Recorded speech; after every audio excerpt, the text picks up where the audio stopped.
639 pieces of wreckage are recovered from the sea. 639 pieces that only deepen the mystery of a deadly plane crash. All right, a little bit more to the right. There. But when investigators bring up the 640th piece of China Airlines Flight 611, they get their answer. There was definitely a eureka moment on the dock. It would be scrutinized more closely than any other piece of debris. On this single piece of wreckage, investigators would find the one clue that would tell them why a modern jetliner with 225 people on board shattered in mid-air.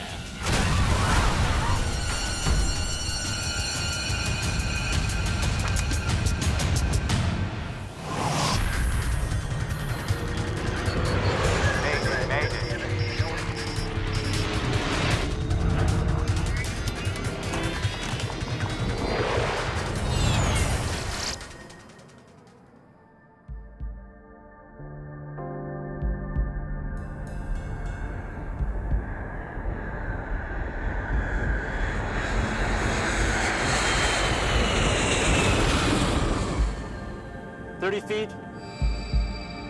Speed is low, sir. Watch it. Did you feel that?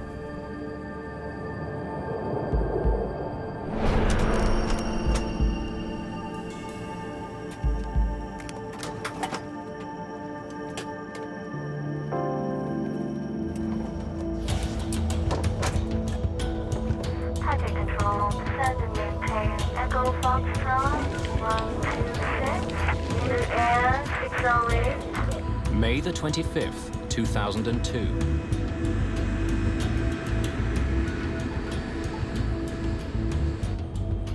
Gears up.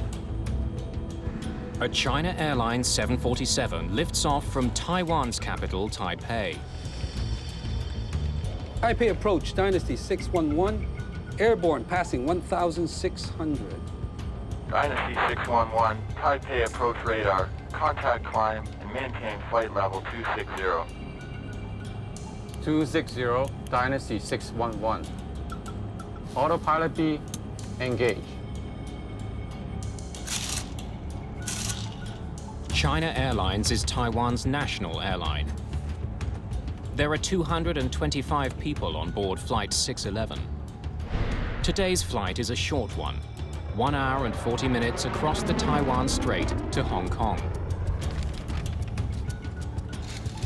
This route is one of the most widely traveled on the planet. It makes so much money, it's called the Golden Route. Ladies and gentlemen, the fasten seatbelt sign has been turned off. For your safety, we do recommend that you keep your seatbelt fastened at all times while seated.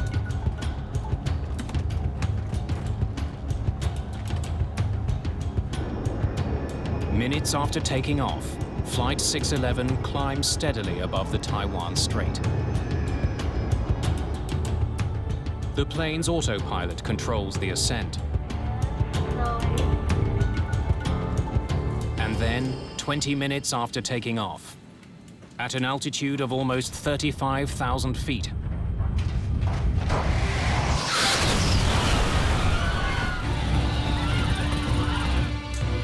at Taipei Area Control, the flight vanishes from radar. Dynasty 611, Taipei. Dynasty 611, Taipei. I've got a plane off radar. China Airlines 611. Its last known return was east 119.67, north 23.98. Taiwanese authorities quickly launch one of the largest rescue missions in that country's aviation history. 本时段备勤同仁，本时段备勤同仁，请立即至值班室集合。科研麻，你帮我。海顺动幺，海顺动幺，呼叫远方动幺，听到请回答。我是同时下达。I gave a clear order that the priority would be searching for whoever was still alive, then bodies, and then, only then, wreckage. 务必全力以赴。 More than 1,000 people take part. Fishing boats, the Coast Guard, and Taiwan's military race out to sea. Flight 611 was 55 kilometers from the Taiwanese shore, just north of the Penghu Islands, when it disappeared.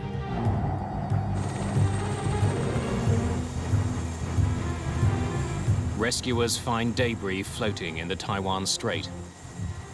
The first thing we saw was a great amount of wreckage, including landing gear wheels, napkins, knives, and forks. Wreckage from the plane is spread far and wide. Some items are found on land more than 100 kilometers away in central Taiwan.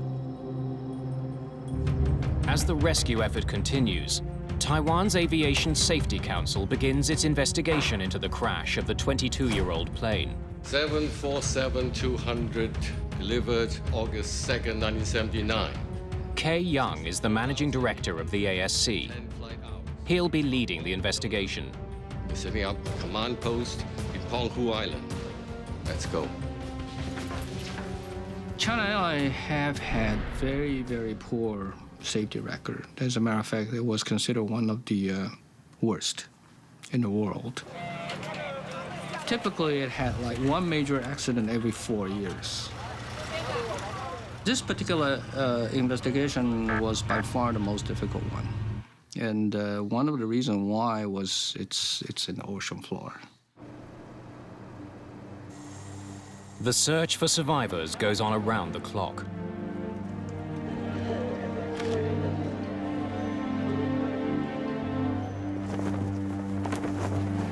There were 225 people on the airplane. Nobody is found alive.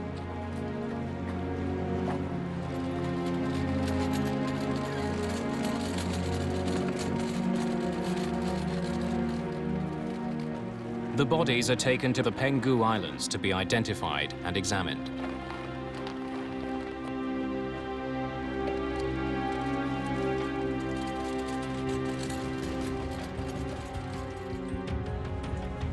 Since the accident involved an American-made plane, the NTSB joins the investigation. A team of investigators is dispatched to Taiwan. They'll be led by John DeLisi in Washington. We have a very good working relationship with the ASC, the Aviation Safety Council of Taiwan, so we knew that they would ask for and welcome our assistance in the investigation. Wreckage that's found floating is also brought to the Penghu Islands. Investigators need to know how one of the world's most successful planes, on one of the world's most traveled routes, simply fell out of the sky. Well, the Boeing 747 is the world's most popular jumbo jet, and it's flown millions of people, probably billions of miles. We were very concerned. Good morning. I'm anxious to see what you have. Sophisticated ground-based radar tracked Flight 611 throughout its short journey. It should provide investigators with a much clearer picture of the flight than the radar at air traffic control. Kay Young gets the first major clue in this case. The radar tracked the plane as it climbed on course to 35,000 feet. Then suddenly, Flight 611's signal split apart. The breakup is quite graphic. Right when the event happened, it appeared as if there were 3 or 4 sizable pieces of wreckage that were getting radar returns that then began to drift and scatter as they fell to the earth. So that told us that the airplane broke up in flight.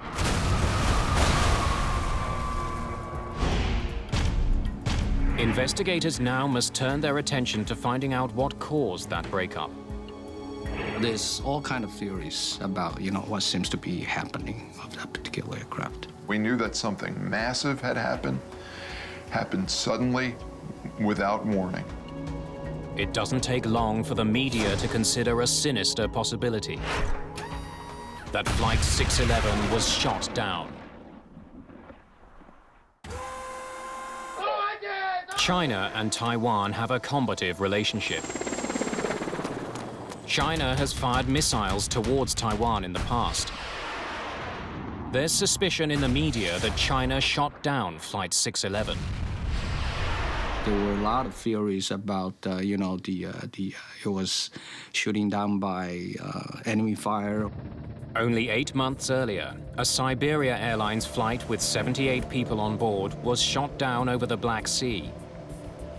It was accidentally hit by a missile fired from Ukraine during a training exercise.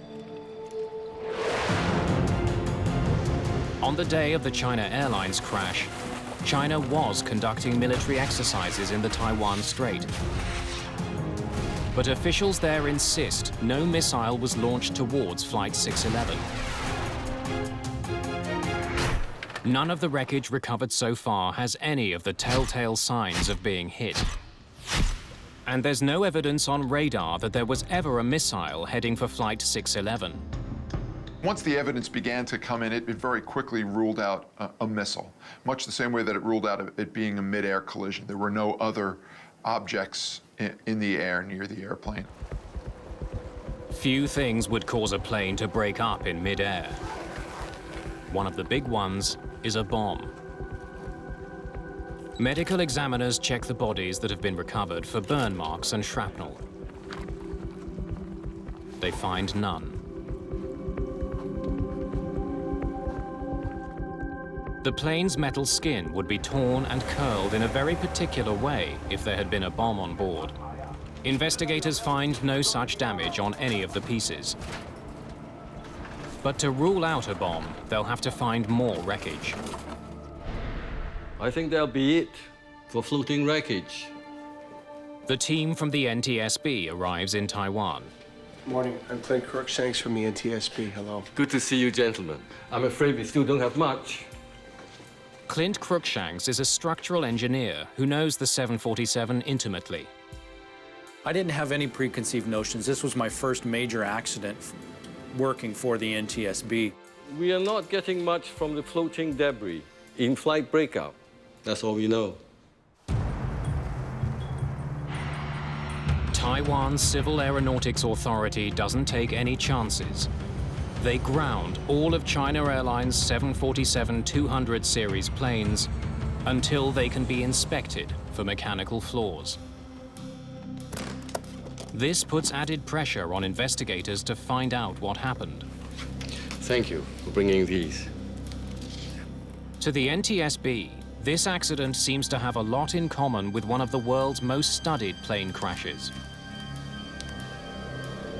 That of TWA Flight 800, 6 years earlier. Like the China Airlines flight, it broke into pieces while still climbing. That plane crashed into the Atlantic shortly after taking off from New York. TWA Flight 800 was the biggest investigation the NTSB has ever done. Lasted about 4 years. The painstaking investigation uncovered a design flaw with the 747. Wiring near one of the plane's fuel tanks could spark and ignite the fuel in the tank. Investigators conclude that's what likely caused the crash. Investigators are struck by similarities between the two flights.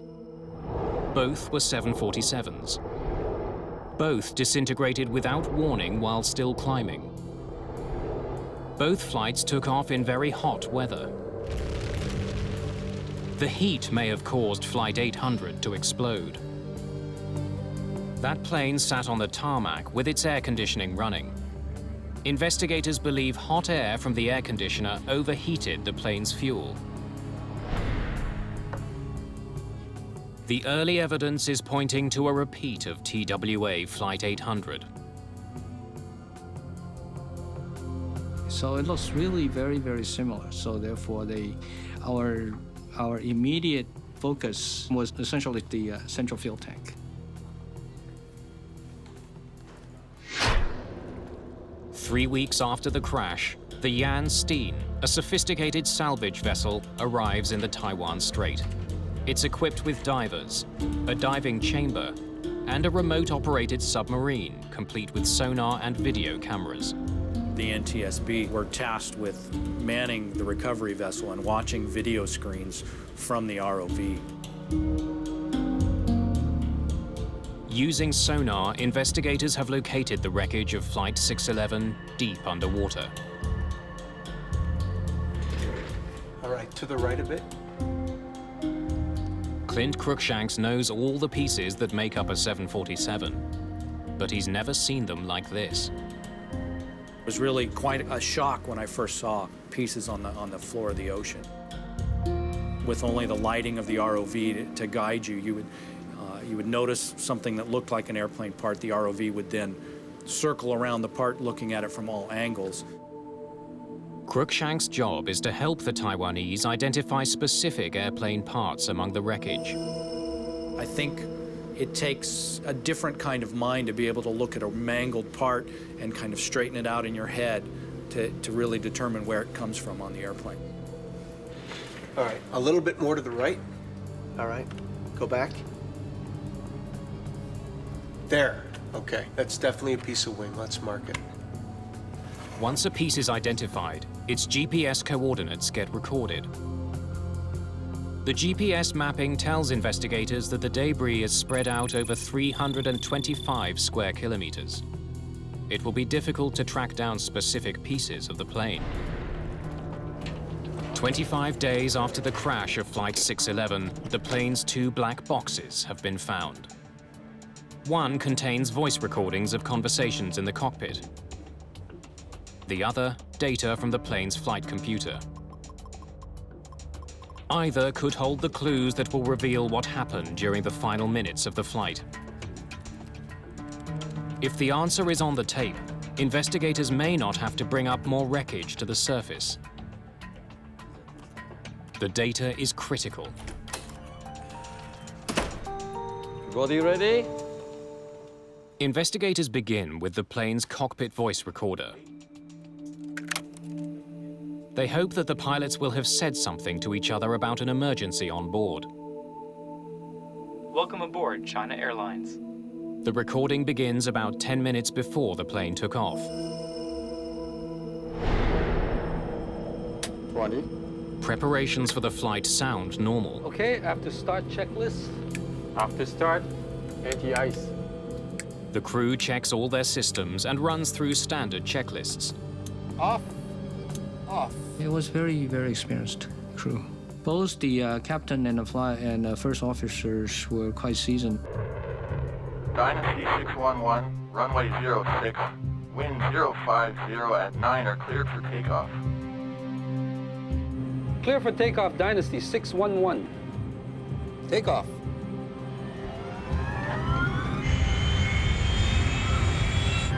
'80. Check. V1. Rotate.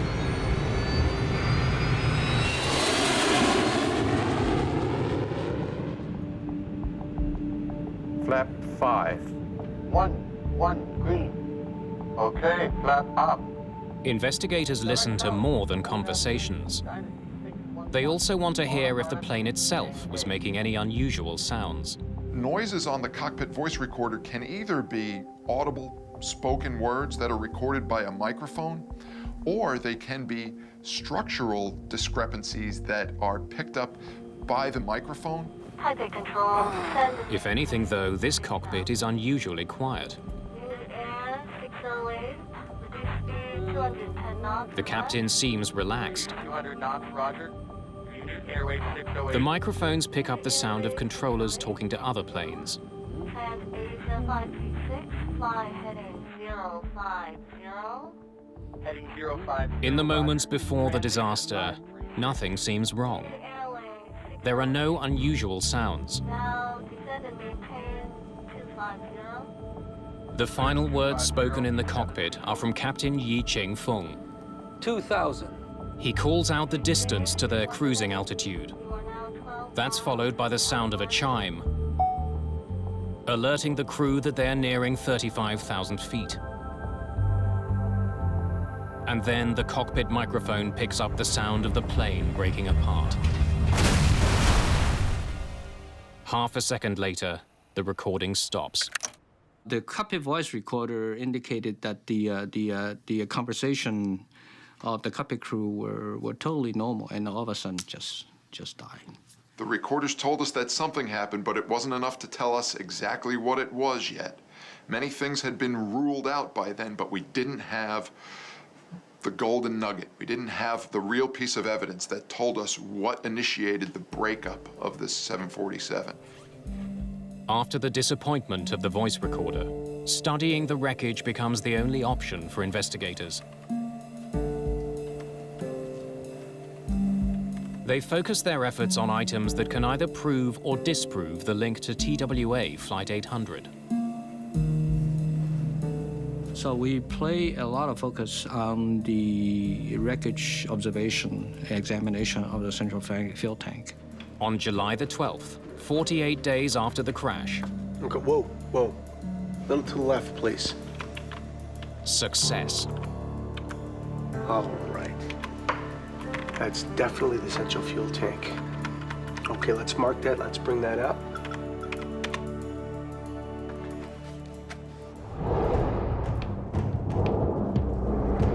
The tank joins the sea of wreckage piling up at the pier. Investigators study it closely for any evidence that it exploded. If it did explode like the TWA tank, it would be curled and twisted. And the metal would be bent outwards. But this fuel tank is different. And we found the central fuel tank was relatively intact. And it's crumpled inwards. Unlike the tank from the TWA flight, there's no soot. There would be if the jet fuel inside had ignited. So at that time, we pretty much ruled out it was the cause of the central fuel tank. The wreckage recovered so far has also forced investigators to abandon another theory, that a bomb brought down the plane. None of the wreckage showed any evidence of sooting, any kind of explosive damage. The China Airlines crash was neither a repeat of TWA Flight 800, nor a deliberate bombing. Investigators are running out of leads. As more wreckage is identified and recovered, investigators find an intriguing clue. It's discovered when they examine a series of small vents from Flight 611. All commercial jetliners have dozens of these vents near the floor. They're essentially pressure release valves. They're called dado panels, and there's only one reason for them to open. If the cargo area underneath the passengers were to suddenly decompress, the pressurized air above would exert so much force on the floor that it could collapse and damage vital flight controls. That's precisely what happened to a Turkish Airlines flight in 1974. The pilots couldn't control their plane after their cargo door blew out.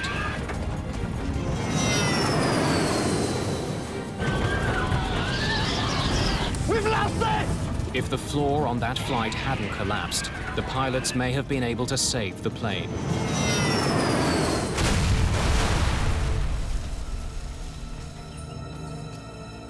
After that accident, the NTSB recommended that manufacturers install many more relief vents between a passenger plane's upper and lower levels. If there is decompression in the cargo area, the dado panels open automatically and release the pressure on the floor. There were 65 dado panels on the China Airlines flight. 19 of them were recovered from the ocean. 4 recovered panels were in the open position. It tells investigators that there must have been a sudden loss of pressure beneath the passenger cabin. But it doesn't tell them what caused it. The dado panels lead investigators closer to solving the mystery of this crash. But it's just a small piece of a much bigger puzzle. There are hundreds of pieces of wreckage to be examined for clues. Kay Young now wonders if a few of those pieces might be able to tell him where the decompression originated. I've been reading about the trajectory analysis you did on Flight 800. I'd like to try it. Ballistic trajectory analysis is a technique that US investigators used to figure out how TWA Flight 800 disintegrated. It's impossible to do without specialized computers. We figure that because it disintegrated in the midair, the ballistic analysis from which the NTSB did in TW800 could be very, very useful to us to help us to analyze the trajectory of the flying debris. The analysis is based on a simple fact. The pieces that came off the plane first would be the first to hit the water. If investigators can figure out which pieces those were, they'll know where the trouble began. Radar that had been tracking the plane as it climbed also ended up tracking pieces of debris as they fell. The salvage workers have recorded the precise location of those same pieces of wreckage. Their logs could match a specific piece to its radar track. Investigators know the wind speed on the day of the crash, and they can obtain precise information about ocean currents. The last piece of the puzzle comes from the plane's flight data recorder, the plane's altitude, speed, and direction at the time of the breakup.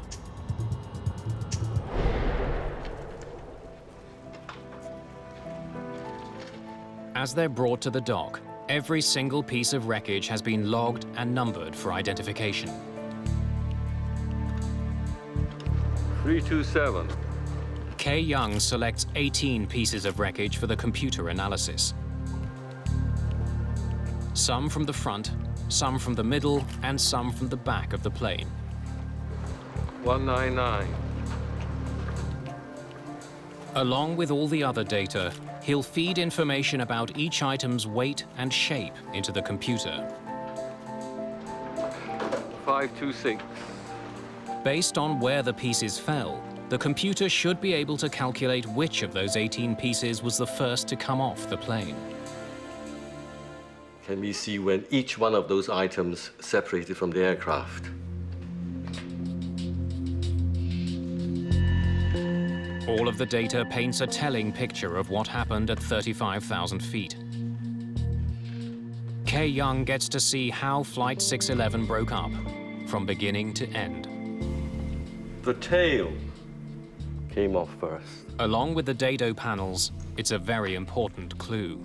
Well, that pretty much indicating that there's something happened in the back of the aircraft, rather than something happened in the forward part.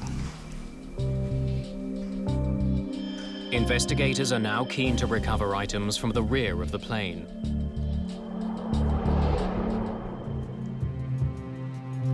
Hundreds of pieces of wreckage are piling up at the pier on the Penghu Islands. The NTSB sends metallurgist Frank Zakar to Taiwan to examine the wreckage. I was walking along the yard where the wreckage was placed, and at that time I walked up to item 640 and noticed that there were some peculiar areas of interest that I wanted to look at a little bit further. With this battered piece of metal, investigators have struck gold. There was definitely a eureka moment on the dock. That was, hey, we might have something here. Hey, it's Frank. I think we found your golden nugget. Item number 640 would give investigators a revealing glimpse into the past and lead them to conclude that the crash of Flight 611 actually began 22 years earlier.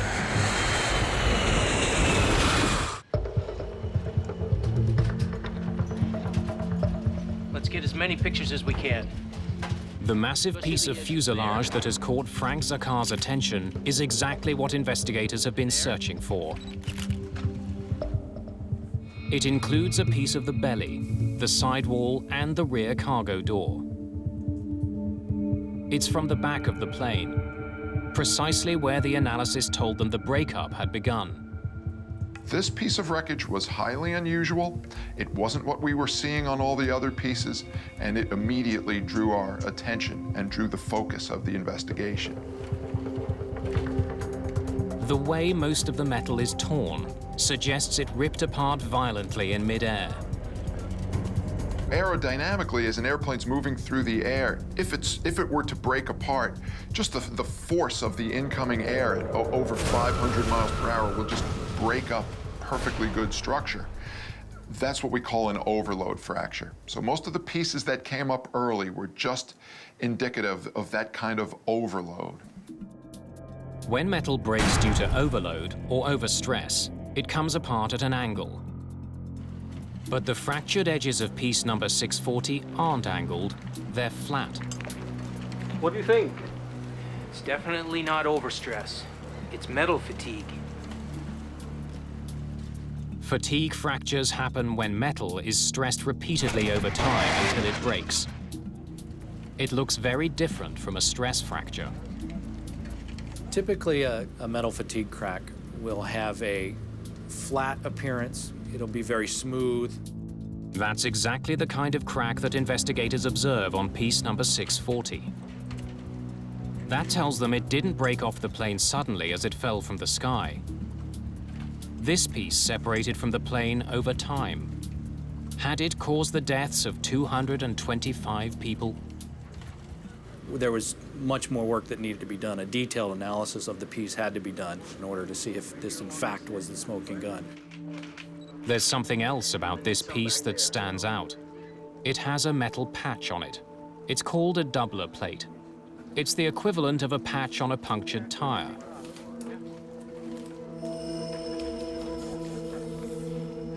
It's not unusual to find numerous doubler plates on older planes like this one. A doubler plate is like a patch that you put over fuselage skin.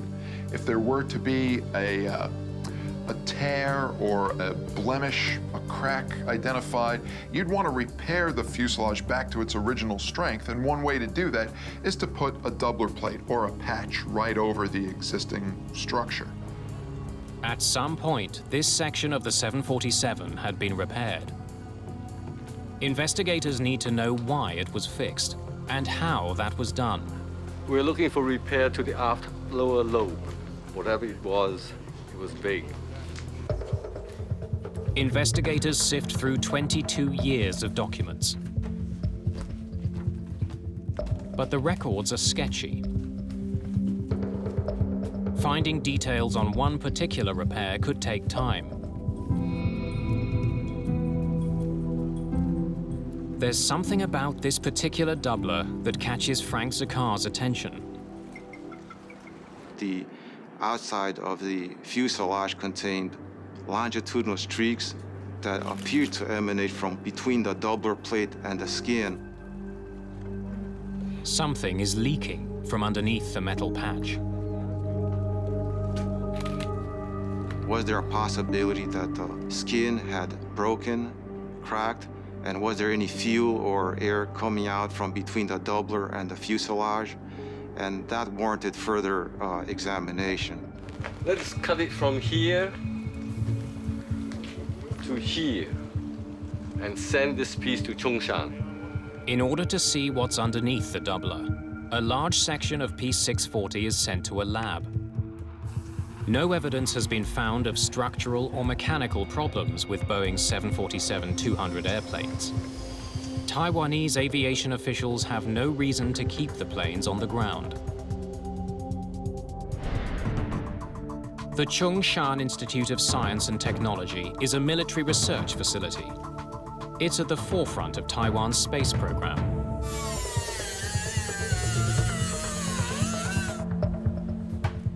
This is where investigators take a section of piece number 640 for a closer examination.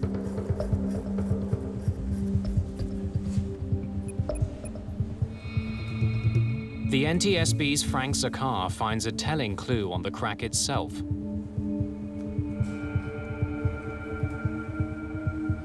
When I looked at the fracture surface, I found that this one specific area was covered with aluminum oxide, pretty much similar to rust on a car.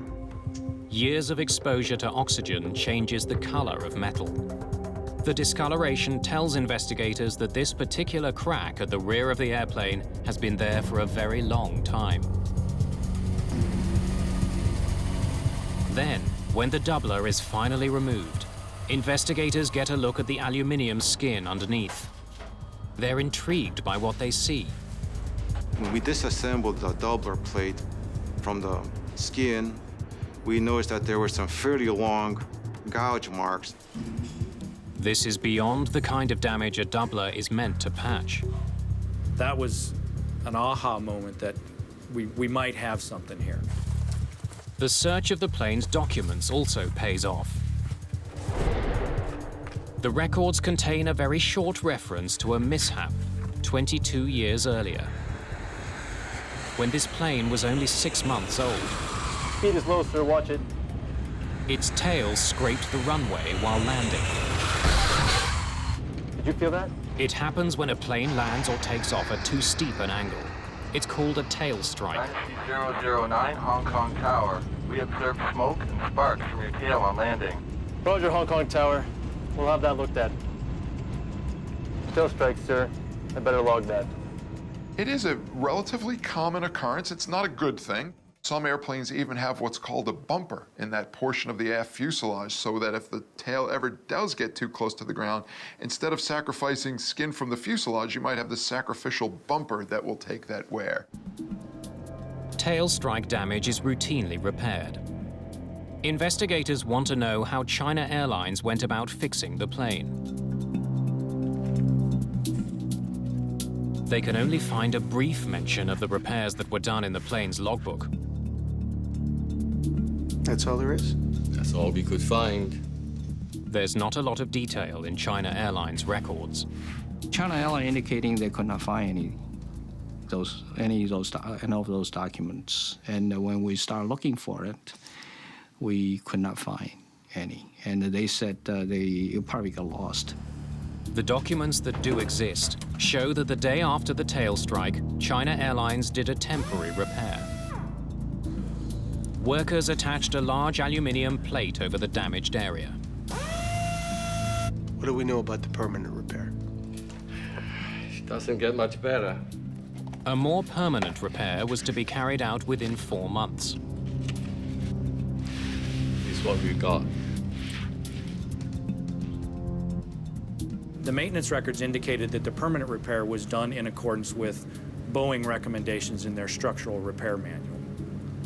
Evidence that we uncovered indicate that the repair was not done per the Boeing repair manual. According to the manual, many of the scratches on the plane were too deep to be repaired. The entire damaged section should have been cut out and replaced. You have to follow certain procedures, and the Boeing structural repair manual indicating very clearly what you should do, step by step. 22 years later, investigators can tell that for some reason the damaged piece was not replaced. The scratches from the tail strike are still there. China Airlines engineers tell investigators that the scratched area was too large to cut out, so they sanded the scratches down instead. In the event of scratching, it depends on how deep the scratches are. If they're not very deep, they can be blended out. But if the scratches are too deep, the repair technique that's called for is to actually cut out all of the scratched material and then design a doubler patch that's larger by a big percentage of the structure that was originally removed. The scratches weren't sanded down or cut out. They're still there. Maintenance workers then made one final mistake. They put the doubler plate right over the scratched material. The doubler plate that they put on was not 30% larger than the affected area. In fact, it was barely, maybe not even in certain locations, larger than the area that was scratched. Even though the repair wasn't done according to Boeing's instructions, the way it was logged made it seem like it was. So for 22 years, anyone reading that entry would assume the damaged area had been cut out as it should have been. Pieces were really starting to fall into place now. Once we saw this piece of structure that had the fatigue cracks in it, and we realized that it came from a structural repair that was not done properly, that was left to fly for 20 years. Airborne passing 1,600. Things began to make sense. By covering an improper repair with a doubler and then documenting the repair as meeting Boeing standards, the workers made their mistake impossible to detect. What was so insidious about this improper repair was that the doubler plate hid all of the damage. So if you weren't there watching them do this repair improperly, you wouldn't know that it was done improperly. You would have assumed that the structure underneath had been cut out the way it was supposed to. And every time the plane took off over the next 20 years, the concealed problem got worse and worse. The air inside a commercial airplane is pressurized.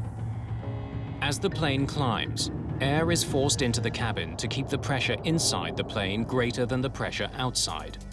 It's like inflating a tire.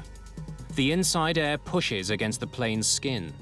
Each time the airplane pressurizes, pressure built up inside the fuselage of the airplane, that crack could open up for a certain amount of inches or microns or millimeters. The plane's skin expanded and contracted a little bit every time. Because they weren't properly repaired, the cracks grew and spread. Eventually, the crack grew into a stunning 2.3 meters. If you were charting the crack, you would have seen very slow growth early, but as time went on, the growth was getting bigger and bigger. A small scratch had grown into an enormous problem. Then in May 2002, as Flight 611 climbed, that problem killed 225 people. As the airplane climbed in altitude and the fuselage was pressured, that put enough strain on this growing crack that it reached its critical length. And from there, it just spread like a spider web. It went in all directions, and it probably looped all the way around the fuselage to the point where the entire aft section of the airplane just broke off from the rest of the structure. The plane went into a steep dive. The force of the air on what was left of the plane quickly ripped it to pieces.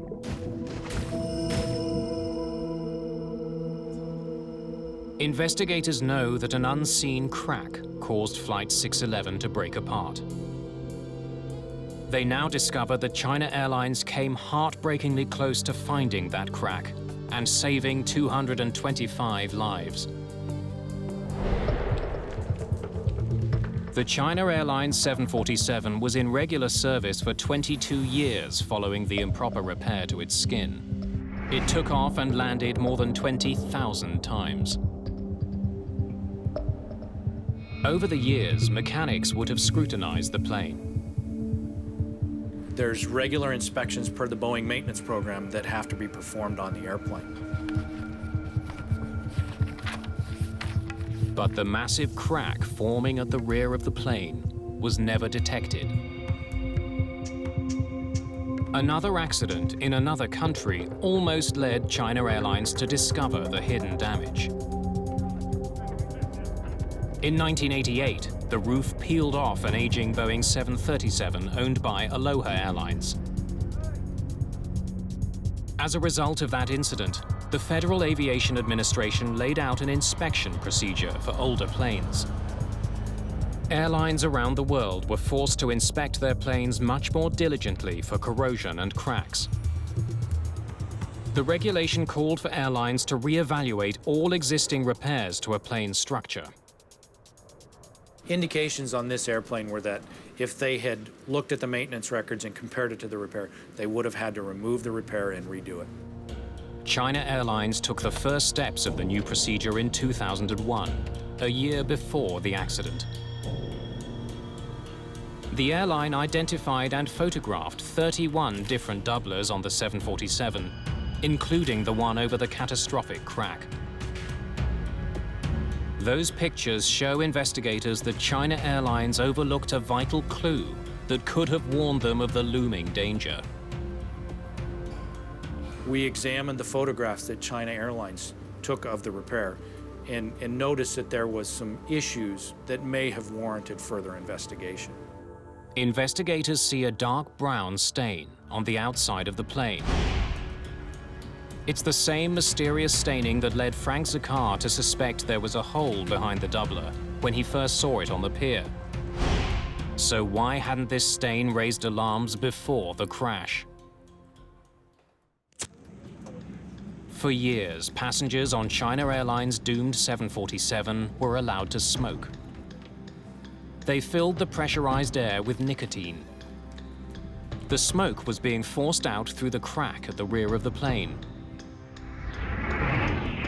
Over time, that smoke left a nicotine stain on the outside of the plane. It was very vivid. Any experienced maintenance engineer be able to spot it right immediately. Smoking hadn't been allowed on China Airlines for 7 years before the crash. It tells investigators that the crack in the plane had been there for at least that long. But instead of investigating the source of the staining, we need to conduct the new inspection when we do our next major check. China Airlines scheduled the second part of the FAA's procedure, a detailed inspection of the repaired areas. And that would be the 7C check, currently scheduled for November the 2nd, 2002. But the 747 never made it to November 2nd, 2002. It came apart over the Taiwan Strait 5 months before the inspection that would have undoubtedly uncovered its hidden flaw. Investigators want to prevent a similar accident from ever happening again. They recommend that aviation agencies around the world immediately inspect repairs for any possible hidden damage. We were no longer going to accept just a quick write-up that the repair was done properly. If the repair didn't have all the necessary documentation to allow us to know it was done properly, we were requiring operators to take doubler plates off and do a visual inspection of the structure underneath. The National Transportation Safety Board issues its own recommendations. The board asks that maintenance personnel be warned of the consequences of hiding the kind of damage that could lead to the structural failure of an airplane. The moral of this story is that the repair has to be done properly. As a mechanic, when you're doing work on an airplane, you're not thinking about the people who might be flying on that fuselage 20 years from now, but their safety depends on you doing the repair properly. China Airlines has revised the way its fleet is inspected and maintained. Its safety record has improved dramatically since the crash of Flight 611. Investigators also propose the development of new tools that would allow mechanics to detect damage behind a doubler. Such tools are being used today. Boeing developed a non-destructive procedure that can find cracks in the fuselage underneath the doubler. That device uses ultrasound, sound waves that travel through metal. It can reveal damage underneath a doubler. It's the same technology that allows doctors to observe a fetus while it's still inside the womb. The device would have been able to detect the crack behind Flight 611's doubler plate. But the technology has some limitations. A great number of hours are required just to do one specific area of the airplane, but the technology is getting better. The problems that led to the China Airlines disaster are not going away. Planes the world over are getting older. And older planes need to be more thoroughly inspected for cracks. 6 years after the China Airlines crash, Southwest Airlines in the United States was hit with a record-breaking fine. $10.2 million for missing inspections designed to find cracks. The finding of Southwest brings back into focus how important it is to do maintenance properly on an airplane. A proper program of maintenance and inspections can be costly.